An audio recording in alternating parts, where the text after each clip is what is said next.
Xiaomi's lineup of cell phones right now is an absolute mess. It is super confusing. I've tried to do this video a couple times. Hi, my name is Mitchell. If you're new to my channel, I make videos about the tech I use. And before we begin, I'd like to thank everyone that supports me by using the affiliate links down below. It's only with your support that I can go ahead and buy more products to review. Also, if you're on Telegram, go ahead and join my Telegram community. It's where we talk about Xiaomi products, video ideas. I answer questions for people. Other people answer questions for people, and it's a great place to kind of join the conversation. So Xiaomi's lineup is kind of a mess with all of their different devices, all of their tiers. They have the Poco sub-brand, they have the Redmi sub-brand, they have their Mix line, but they also have their Mi line. And we are gonna go ahead and put together a kind of comprehensive roadmap for at least where I would like to see Xiaomi's products go. That starts with Redmi. Now, with Xiaomi spinning off the Redmi brand as its own sub-brand, I think that's because Xiaomi is trying to enter more Western countries, and to be looked at as a cheap cell phone manufacturer is going to go ahead and hurt kind of the brand recognition in markets like the United Kingdom and America. So Xiaomi spinning off their budget phones as the Redmi brand is a great idea. Now, where I see the Redmi brand going ideally is the budget lower end tier, I guess you could say.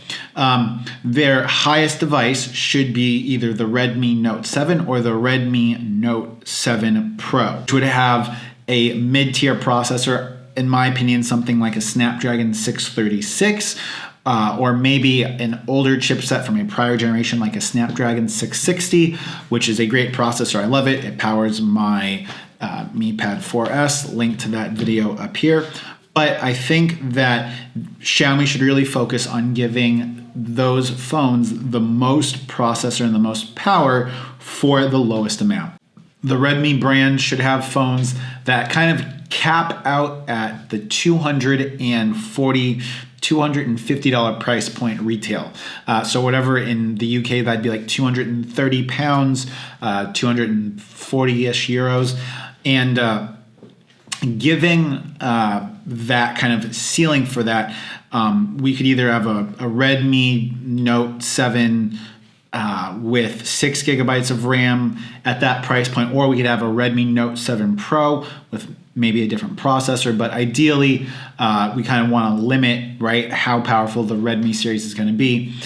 Then onto the Xiaomi brand. Now, Xiaomi can't price its entry-level product below the highest level of Redmi, at least in my opinion, because that kind of makes the user choose. It doesn't give the user a clear decision to make, right? If I want to spend $250 for a phone, do I get the cheapest Xiaomi brand device, or do I get the most expensive Redmi device? That's just kind of an awkward kind of conundrum for consumers to make. So Xiaomi's entry-level device, at least in my dream Xiaomi lineup, would be a $230, $240 Snapdragon 636 device with either a metal construction or some type of glass or polymer design, but definitely not like a premium device. Their next device should be around the $260, $280 mark, and that would be their kind of Snapdragon 710, Snapdragon 675 device, which has better build quality than the phone from their Poco brand, that maybe has kind of some other more high-end features, maybe wireless charging or a better camera than the Pocophone, but somehow they need to delineate their kind of $280, $300-ish phone from the Poco brand, which that's a whole other kind of subject to jump into, talking about the Poco brand.